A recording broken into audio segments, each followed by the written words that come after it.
ज्योतिष प्रेमियों, फिर से मैं एक बार ज्योतिष की कक्षा में ज्योतिष के विषय लेकर के उपस्थित हैं।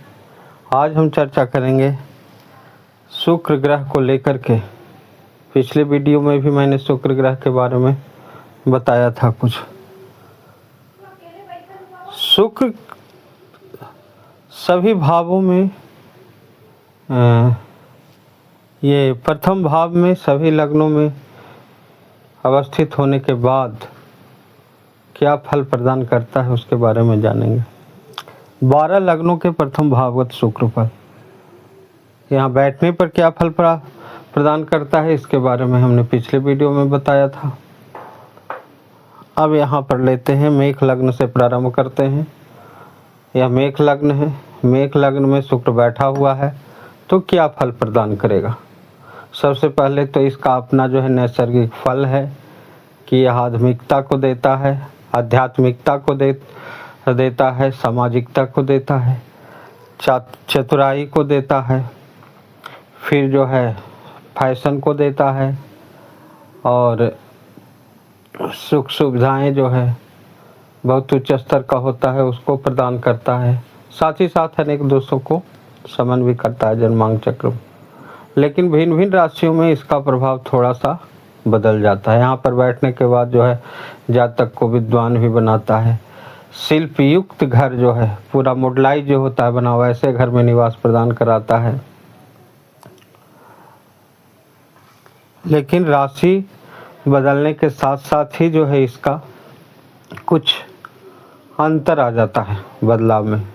जैसे यह जो है अग्नि तत्व राशि है, में यहाँ पर मेष लग्न है, इसमें यह क्या फल प्रदान करेगा। तो यहाँ पर जो है मेष लग्न से शुक्र की मित्रता है तो ये मित्र की राशि पर बैठा है तो ये अच्छा फल प्रदान करेगा। जहाँ पर बैठा है लग्न भाव में बैठा है तो लग्न भाव में जो है यहाँ तो इसका काम है कि वहाँ को सौंदर्य प्रदान करेगा, लग्न पर, शरीर पर, चेहरा पर। साथ ही साथ जो है कुछ अंदर ओज भी प्रदान करेगा, बुद्धि चतुराई सब प्रदान करेगा। साथ ही यह जो है धन भाव का धनेश होने के कारण थोड़ा सा जो है बंधन जैसा काम करेगा, क्योंकि जो धनेश हो जाता है तो थोड़ा सा बंधनकारी बन जाता है, क्योंकि यह परम मारक होता है जिसके दोष के कारण तो थोड़ा सा कमी बेशी कराएगा। यह कुटुंब का अधिपति हो जाता है, इसमें वाणी का अधिपति हो जाता है, धन का अधिपति हो जाता है। साथ ही साथ जो है यह मार्केश भी हो जाता है, अष्टम भाव की अधिपति हो जाता है। तो इस परिस्थिति में यह जो है द्वितीय भाव का भी फल प्रदान करेगा और सप्तम भाव का भी फल प्रदान करेगा। और सातवीं दृष्टि से सीधा जो है यहाँ सप्तम भाव में तो विवाह का कारक यह स्वयं है, तो इसलिए विवाह में उत्तम स्थिति को प्राप्त कराएगा और थोड़ी बहुत कठिनाई होगी लेकिन विवाह संबंधी यह अच्छा फल प्रदान करेगा। अब हम वृष लग्न की बात करते हैं। लेकिन हाँ, चूँकि यह यहाँ पर बैठा हुआ है मंगल की राशि, इसमें विवाह में विलंब जरूर कराएगा, कठिनाई में, यह इसका देन है।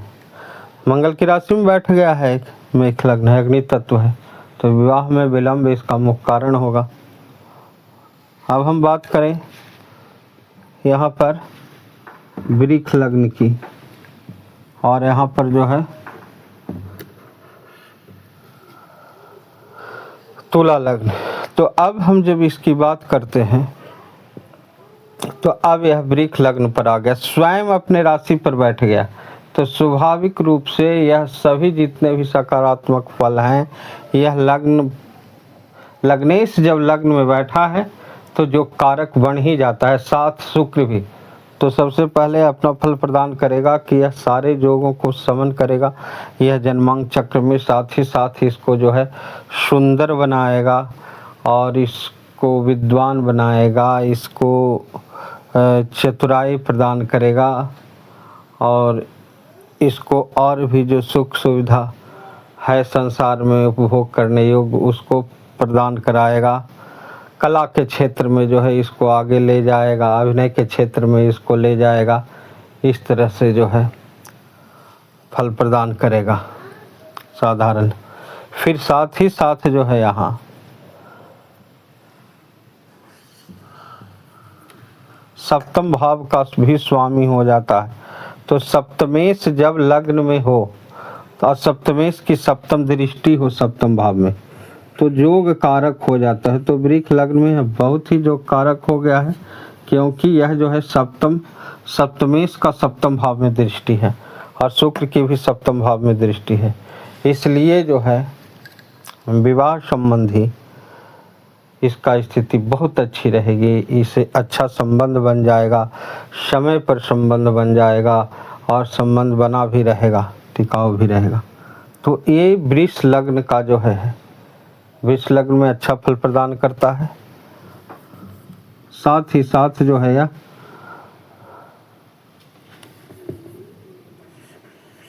अष्टम भाव का स्वामी।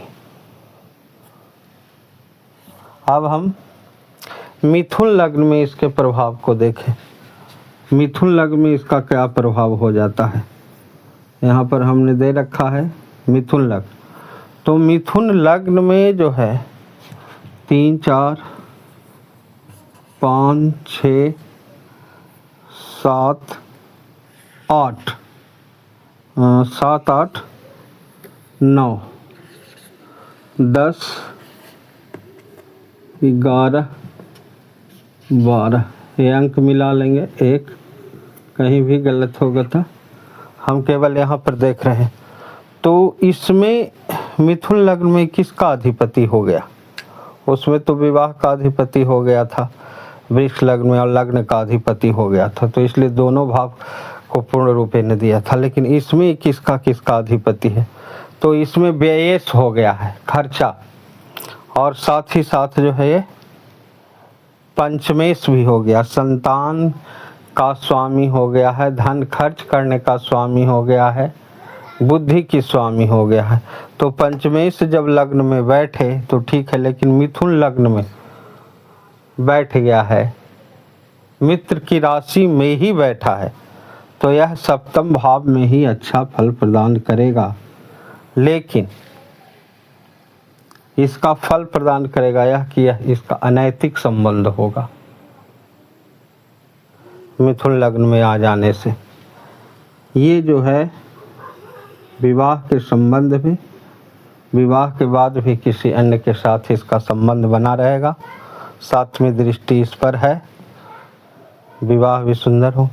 साथ ही इसका जो है विद्या और संतान के पक्ष में कुछ कमजोरी प्रदान होगा, क्योंकि यह मिथुन राशि में चला गया है। बाकी से क्योंकि यह जो है व्ययेश भी है, व्ययेश में दोष आ जाता है 12वां भाव में, तो इसका मालिक होने के कारण तो खर्चा खूब करेगा, खर्चा खूब करेगा और जो है अनैतिक ढंग से पैसा अर्जन भी करेगा और सुख उपभोग करेगा। इसका जो है अनैतिक संबंध भी रहेंगे।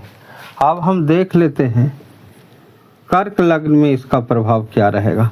जब यहाँ कर्क लगेंगे तो बदल जाएगी गिनती, 4 5 6 7 और फिर यहाँ 8 9 यहाँ से मिला लेंगे कर्क लग्न में। तो कर्क लग्न में देखेंगे 11 12 1 2 और 3। तो शुक्र कर्क लग्न में आ गया, तो मित्र की राशि में तो है बैठा हुआ, लेकिन और सप्तम दृष्टि से शनि का भी देख रहा है, लाभ भाव का मालिक भी है और सुख भाव का मालिक भी है। तो इससे सुख खूब मिलेगा, मातृभूमि का सुख मिलेगा, माता का इसको सुख मिलेगा और लाभ भी इसको खूब होगा। यह अपनी बुद्धि और चतुराई से खूब जो है आमदनी भी करेगा। साथ में कर्क लग्न है और ये जातक सुंदर भी होंगे, बुद्धिमान होंगे, विद्वान होंगे ये सब। और शनि सप्तम दृष्टि से शनि सप्तम विवाह कारक में देख रहा है, तो इसका विवाह भी सही समय से होगा और अच्छे जीवन साथी से। तो अब तक हम शुक्र की बात करें, अब हम फिर सिंह लग्न में देख रहे हैं। सिंह लग्न में क्या फल प्रदान करता है।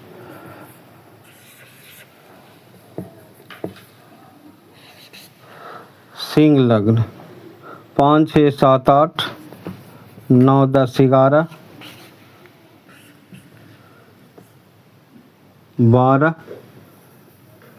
1, 2, 3, 4। सिंह लग्न में इसका क्या प्रभाव पड़ेगा। तो सिंह लग्न में यह जो है शत्रु राशि में आ गया है। तो शत्रु राशि में आ जाने के बाद इसका फल में कुछ न्यूनता आ जाएगी। यह स्वामी किसका हो गया है, तृतीय भाव का स्वामी हो गया है। तो सिंह लग्न में इसका तृतीय स्थान जो है पराक्रम का होता है, भ्राता का होता है। फिर यहाँ जो है वृक्ष लग्न में दसम भाव है, पिता का स्थानापति है, राज्य का स्थानापति है। तो ये दोनों में जो है न्यूनता रखेगा। यहाँ इसका सहज भाव में जो है, सहज भाव के स्वामी होने के कारण इससे मतभेद रहेगा इसका, और दसम भाव में भी मतभेद रहेगा। लेकिन फिर भी यह शुक्र बैठा हुआ है, बुद्धिमान है, इसलिए यह चतुराई से, बुद्धि से परिश्रम करता रहेगा और फिर यह उन्नति को प्राप्त करेगा अपने कार्य में। चूँकि यह अग्नि तत्व एक राशि है और सप्तम दृष्टि को देख रहा है, इसलिए इसमें जो है इसको विवाह में भी विलम्ब होगा। तो इस तरह से कुछ इसका जो है सहज भाव से भाई से, इसका भाई के स्थान में है, इससे इसका संबंध जो है ठीक नहीं रहेगा, मतभेद रहेगा। तो इस तरह से सिंह लग्न में यह जो है शुक्र आने के बाद फल प्रदान करेगा। और नैसर्गिक तो फल प्रदान करेगा ना कुछ अंश में। यहाँ आ जाने के मतलब है कुछ न कुछ उसके अंदर बुद्धि भी जरूर होगी, चतुराई कुछ हो जरूर होगी, देखने में सुंदरता जरूर होगी, वह ऐसा आध्यात्मिकता उसके अंदर जरूर होगा, पूजा पाठ में ध्यान रख, और साथ ही साथ उसको जो है अपने भी देखने में जो है अच्छा सुंदर ढंग से रहेगा और लगेगा, दूसरों को भी चाहेगा कि उसी तरह से सुंदर ढंग और अच्छे ढंग में हम रहें। तो इस तरह से यह जो है सिंह लग्न में प्रदान करता है। वीडियो लंबी हो जाएगी, इसलिए एक लग्न के बाद जो है हम बदल देते हैं, 6 लग्न के आगे चर्चा करेंगे। तो अब कन्या लग्न की बात करें, 6 यहाँ हो जाएगा तो 7 यहाँ हो जाएगा, 6, 7, 8, 9, फिर 10, 11, 12, 1, 2, 3, 4 और 5। ये कन्या लग्न में जो है यह नीच का हो गया। तो नीच में जैसे ही नीच राशि में जो है आ गया है कोई ग्रह, तो वो फल में न्यूनता ही प्रदान करेगा। तो न्यूनता स्वामी किसका है, साथ ही साथ यह धर्म का भी स्थानापति है, भाग्य का भी स्थानापति है। दो यहाँ 2 लिखा हुआ है, तो भाग्य का भी स्थानापति है वृक्ष का, और जो है यहाँ धर्म का भाग दोनों का भाव होता है। साथ ही यहाँ 7 धन, धर्म और भाग, ये तीनों के अधिपति शुक्र हैं जो कन्या राशि में हैं, यहाँ बैठे हुए हैं नीच के हैं। ये तीनों में न्यूनता आ जाएगा, अनैतिकता आ जाएगा। कहने का तात्पर्य है ये नीच है राशि में आ गया है, तो यह अनैतिक ढंग से धन कमाएगा। धन इसके अंदर होगा लेकिन अनैतिक ढंग से यह धन कमाएगा, अनैतिक जो है रूप से इसको खर्च भी करेगा। इस तरह से प्रभाव डालेगा। सप्तम दृष्टि में जो है यह देख रहा है मीन राशि में, उच्च राशि में, तो यहाँ पर जो है यह अच्छा फल प्रदान करेगा, यानी कि इसका जो वैवाहिक स्थिति होगी वह उत्तम होगी। वैवाहिक स्थिति लेकिन बाकी इसका धन की स्थिति में जो है ये होगा अनैतिकता और धर्म का प्रवाह नहीं करेगा किसी भी तरह से, कोई भी कर्म कर करके जो है यह। साथ ही जो है भाग्येश को लग्न में आना यह शुभ कारक है, लेकिन नीच का हो गया तो कुछ न्यूनता तो रहेगी, लेकिन इसका भाग्य कर्म के साथ इसका भाग्य भी जो है साथ देगा।